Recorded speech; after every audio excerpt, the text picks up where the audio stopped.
Assalamualaikum warahmatullahi wabarakatuh. Kami dari kelompok 5 akan menyampaikan hasil rangkuman kami terkait tantangan ekonomi dan etika abad ke-21. Sebelum itu, perkenalkan, nama saya Imratus Soleha dengan MPM akhir 106.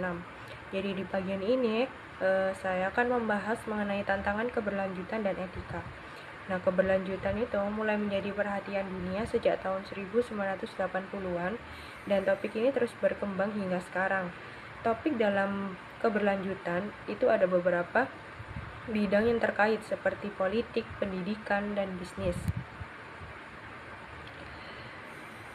Jadi, perusahaan sekarang itu bukan cuma dituntut untuk mencari keuntungan, tetapi juga harus memikirkan dampaknya bagi lingkungan dan masyarakat.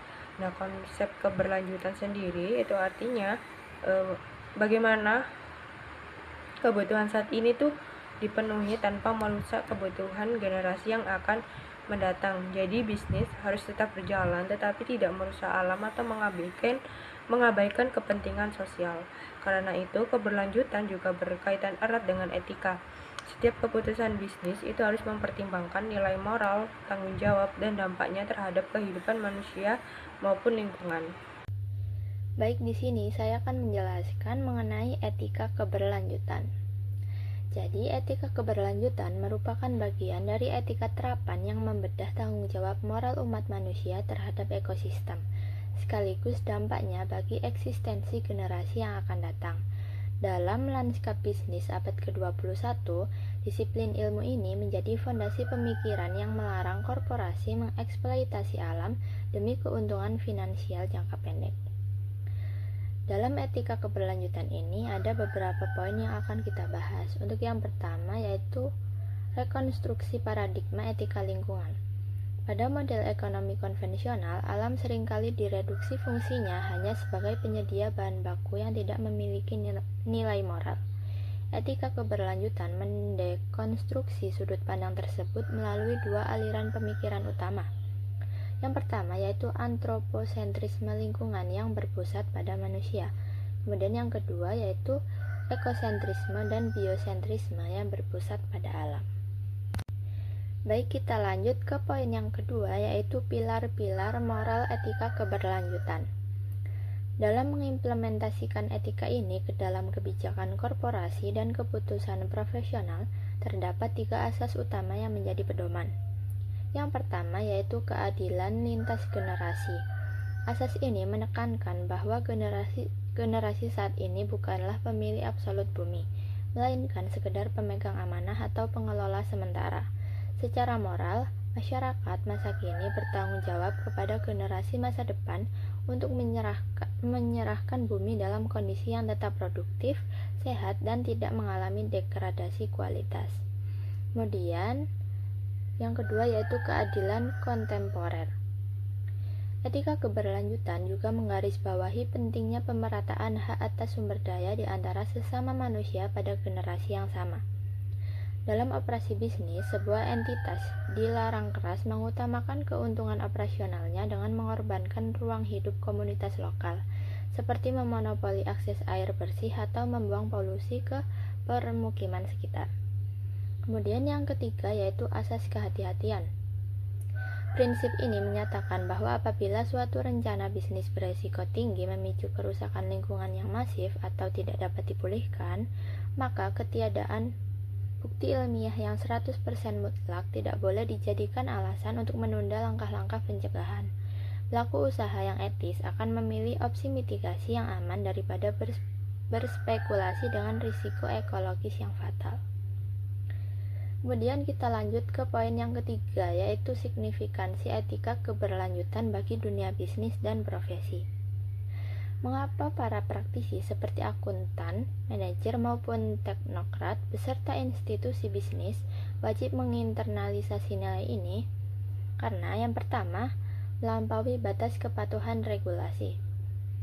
Ketetapan hukum seringkali terlambat mengantisipasi modus-modus baru perusakan lingkungan. Jadi, etika keberlanjutan hadir sebagai kompas moral ketika hukum positif di suatu wilayah masih longgar atau belum mengatur dampak spesifik dari suatu limbah industri.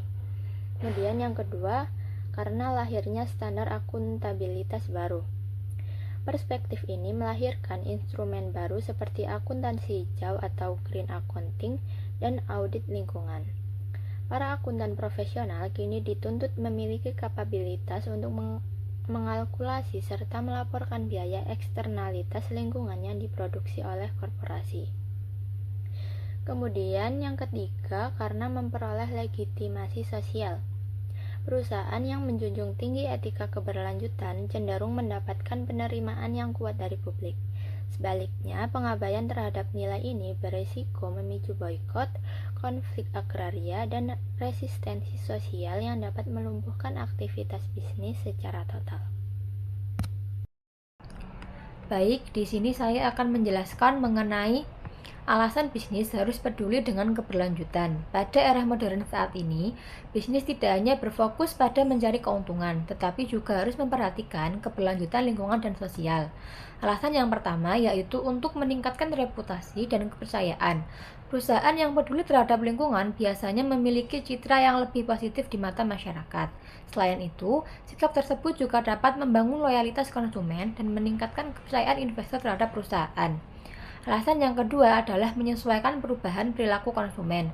Saat ini, banyak konsumen lebih memilih produk yang ramah lingkungan dan diproduksi secara bertanggung jawab. Karena itu, keberlanjutan menjadi nilai tambah yang dapat meningkatkan daya saing bisnis. Alasan yang ketiga yaitu mengurangi risiko dan menjaga stabilitas bisnis. Dengan menerapkan prinsip keberlanjutan, perusahaan dapat mengurangi risiko pelanggaran hukum, pencemaran lingkungan, dan berbagai masalah yang dapat merugikan perusahaan. Selain itu, perusahaan juga lebih siap menghadapi perubahan global seperti perubahan iklim dan krisis sumber daya. Yang terakhir yaitu meningkatkan efisiensi dan keuntungan jangka panjang, misalnya melalui penghematan energi, penggunaan bahan baku secara efisien, dan pengurangan limbah operasional. Hal ini membantu perusahaan menekan biaya dan menjaga keberlangsungan usaha di masa depan. Selanjutnya yaitu dampak dan manfaat keberlanjutan bagi bisnis. Penerapan keberlanjutan memiliki berbagai dampak dan manfaat bagi perusahaan, lingkungan, maupun masyarakat. Bagi perusahaan, keberlanjutan dapat meningkatkan daya saing global, membuka peluang investasi, dan memperkuat keberlangsungan bisnis dalam jangka panjang. Perusahaan yang menerapkan keberlanjutan juga biasanya lebih dipercaya oleh konsumen dan mitra bisnis. Bagi lingkungan, keberlanjutan membantu mengurangi polusi, menjaga sumber daya alam, dan mendukung pembangunan berkelanjutan agar lingkungan tetap terjaga untuk generasi mendatang. Sedangkan, bagi sosial dan masyarakat, keberlanjutan dapat meningkatkan kesejahteraan masyarakat, menciptakan lingkungan kerja yang lebih sehat dan aman, serta menunjukkan tanggung jawab sosial perusahaan terhadap lingkungan sekitarnya. Jadi, dapat disimpulkan bahwa keberlanjutan bukan hanya tentang menjaga lingkungan, tetapi juga menjadi strategi bisnis penting untuk meningkatkan keuntungan, reputasi, dan keberlangsungan perusahaan di masa depan. Keberlanjutan sebagai peluang model bisnis dan norma baru. Mengapa bisnis harus peduli dengan keberlanjutan? Karena yang pertama ada alasan keterbatasan sumber daya. Bahan baku di alam itu terbatas. Apabila bisnis tidak berubah sekarang, mereka akan kehabisan sumber daya untuk beroperasi di masa depan. Kemudian tuntutan pasar dan regulasi. Konsumen zaman sekarang jauh lebih peduli lingkungan dan pemerintah semakin ketat untuk mengeluarkan aturan hukum terkait lingkungan. Selanjutnya, risiko operasional. Kerusakan lingkungan seperti perubahan iklim langsung berdampak buruk pada rantai pasok dan stabilitas bisnis. Keberlanjutan sebagai peluang dan model bisnis baru. Sebuah peluang bukan lagi sekedar biaya tambahan, melainkan peluang emas untuk efisiensi energi, inovasi produk baru, dan menghemat biaya jangka panjang. Prinsip triple bottom line, yaitu model bisnis baru tidak cuma mengejar keuntungan, tapi wajib menjaga kelestarian alam dan kesejahteraan sosial. Pergeseran ke ekonomi sirkular. Dari yang tadinya pakai lalu buang, sekarang berubah menjadi model bisnis yang mendaur ulang semua sisa produksi agar tidak ada limbah yang terbuang sia-sia.